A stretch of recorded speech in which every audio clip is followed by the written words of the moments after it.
السلام عليكم، كنتمنى تكونوا بخير وعلى خير.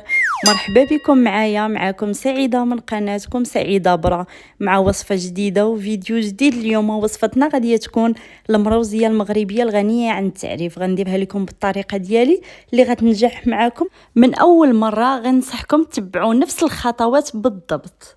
اول حاجة غادي نحتاجو واحد 3 ديال الريوس ديال الثومة اللي عصرتهم من قبل، وغنحتاجو هنايا في العطريه غنحتاجو القزبر، معلقه ديال القزبر ومعلقه ديال السكنجبير صغار، ومعلقه كبيره ديال الخرقوم البلدي، وهنايا شويه ديال السمن، ومعلقه ديال العطريه تاع المروزيه، ومعلقه ديال الملحه، وشويه ديال الابزار على حسب الذوق. الملحه والابزار كيبقاو ديما على حسب الذوق. وهنايا عندي اللحم ديال الخروف اللي عندي انايا هنايا 900 غرام، وكل واحد كيدير على حساب الاشخاص اللي عنده. وغادي نحتاجو الماء حتى هوايا. اول حاجه غادي نديروها هاد العطريه غادي نديرها هنايا، غادي نضيف عليها حتى الثومه. الماء غادي نضيف غير شويه كيف كيبان لكم، وغادي نحرك مزيان.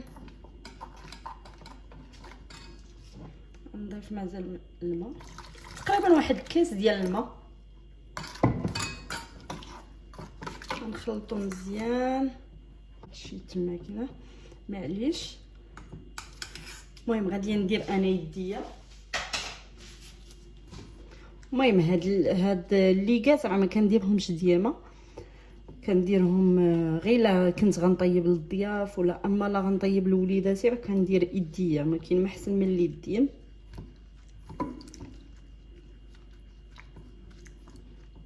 ناخذ ديك اللحم المهم، وغادي نضيف عليها هاد الخليط ديالنا، ندخلو هاد العطريه ديالنا ندخلوها في كاع الطروفه ديال اللحم، نتبلوهم كاملين مزيان.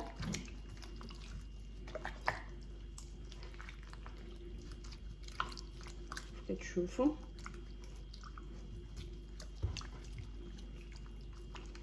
المهم هاد العطريه هاد اللحم راه غادي تشرب كامل هاد العطريه.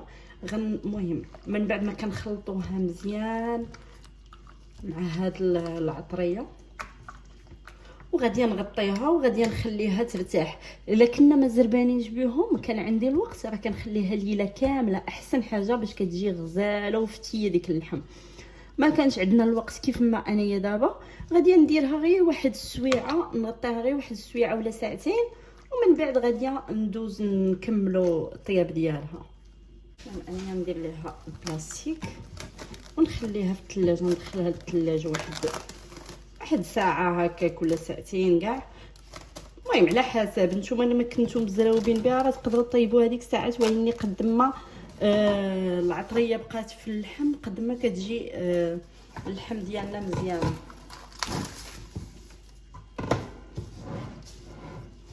المهم غادي ندخلها دابا للثلاجه كيف كتشوفوا، غندخلها دابا للثلاجه ونتلاقاو من بعد كندوزو منين كنخليو ديك اللحم ما ارتاحات خدات وقتها.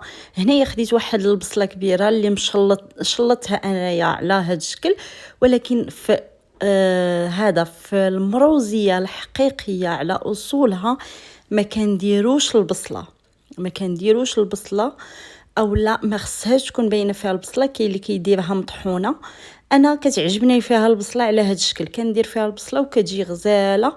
وغنحتاجو معلقه كبيره ديال الزبده، وكنحتاجو 4 كاس ديال الزيت كتبقى اختياريه، بغيتو زيت الزيتون كديروا زيت الزيتون، انا درت هنايا غير الزيت العاديه. الوغ كناخذ ديك اللحم ديالي كنحطها في واحد الطنجره على هذا الشكل صافي. اي جميله عندكم ولا مهم، وتقدري تستعملي حتى الكوكوط غير ما تسديهاش. مهم هنايا حطيت اللحم ديالي، من بعد غادي نزيد عليها ديك البصله اللي مشلضه اولا مقطعه مكعبات. من بعد ما كنضيف البصله غادي ندوز ثاني حاجه كنزيدوها غادي ناخد المهم اول حاجه كنحاول نوزع ديك البصله على فوق اللحم، ومن بعد غادي ناخد ديك معلقه ديال الزبده والزيت. غنضيف الزيت هي الاولى. نتوما كيف قلت لكم كيبقى اختياري انكم تضيفوا سوا غير الزيت الروميه سوا غير الزيت البلديه، وكاين اللي كيدير نص نص. انا نورمالمون كندير نص نص، ودابا مبقاتش عندي زيت الزيتون درت غير الزيت العاديه. وكناخذوا ديك الزبده كنقطعوها حتى هي طريفات وكنوزعوها في فوق من اللحم ديالنا. ومن بعد كناخذ داك المرق اللي كنت انيه مرقده فيه ديال التتبيله اللي مرقده فيه اللحم، كنزيدو كنضيفو في الاخير فوق من اللحم ديالي. وهنايا كنضيف واحد العود ديال القرفه. المهم هو من الاحسن عود القرفه، كيبقى ثاني اختياري. انا كيجيني عود القرفه احسن من القرفه العاديه. مهم ومن بعد غادي نشعل ليه على نار مهيله ونخليه يطيب على خاطره. اهم حاجه البنات هو انه يطيب على مهل، ما كاينلاش ديك زرب حقه في الكوكوط كتجي الماكله باسله. اي حاجه خدات وقتها راه كتجي بنينه. كيف كتشوفوا البنات من بعد ما طابت اللحم ديالي كنضيف عليها واحد المعلقه صغيره ديال القرفه. هادشي علاش كنديروه باش كتجينا القرفه ديالنا في هذاك اللون ديال المروزيه، حيت المروزيه كتجي لون قهوي كتجي. من بعد كنرد عليها داك لو جو كنديرو فوق منه. من بعد كنزيد معلقه ديال العسل وكنخلط مزيان، كنخليها تشرب غير واحد شويه. وهانتوما كيف كتشوفوا المروزيه كيف كتجي. شوفوا يا البنات اللحم كي كتجي فتيه، خليتها طابت على مهل زعما على خاطرها مده ساعتين. يمكن لك تخليها ساعه ونص حتى لساعتين لا بغيتي نيت تجيك ديك اللحم نيت. نتوما عارفين اللحم ديال الخروف كيخصو الوقت. المهم خليتها خدات وقتها وصراحه كتجي فتيه وغزاله. المهم دابا غادي ندوز نحطها في طبيسيل.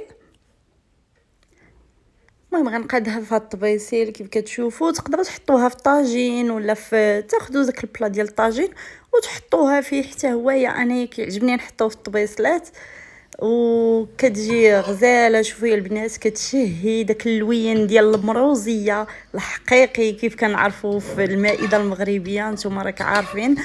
المهم غادي نكمل. ومن بعد منين غنقاد كلشي غادي نزينو باللوز كيف كنديروا حنا في المغرب. كاين اللي كيدير فيه البرقوق. انا صراحه ما كنبغيش ندير فيها لا مشماش لا برقوق حيت كتجيني مروزيه خصها تبقى زعما مروزيه. مؤخرا كنشوف بزاف الناس كيشدوا مروزيه كيديروا فيها البرقوق كيوليو الاطباق كاملين كيتشابهوا فحال اللحم بالبرقوق فحال المروزيه يعني كنبقاو ديما في المائده المغربيه في داكشي ديالنا ديال التقاليد ديالنا. المروزيه كنديروها باللوز ويعني بهذا كيبقى غير بهذا الشكل يعني سامبل.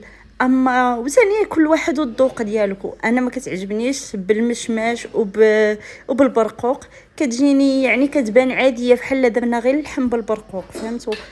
وكل واحد والذوق ديالو كل حر يدير شنو بغى. المهم غير انا تنقول لكم داكشي زعما اللي حنا مولفين في بلادنا داك التقاليد ديالنا هذا ما كان.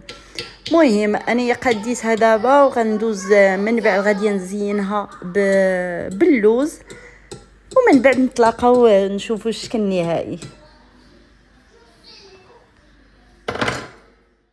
من بعد ما ساليت التزيين ديالها باللوز هذا هو الشكل النهائي ديال المروزيه اللي درتها بطريقتي المتواضعه. كيف كتعرفوا المغرب تبارك الله كل مدينه وكيدير طريقه ديالو مختلفه على المدينه الاخرى.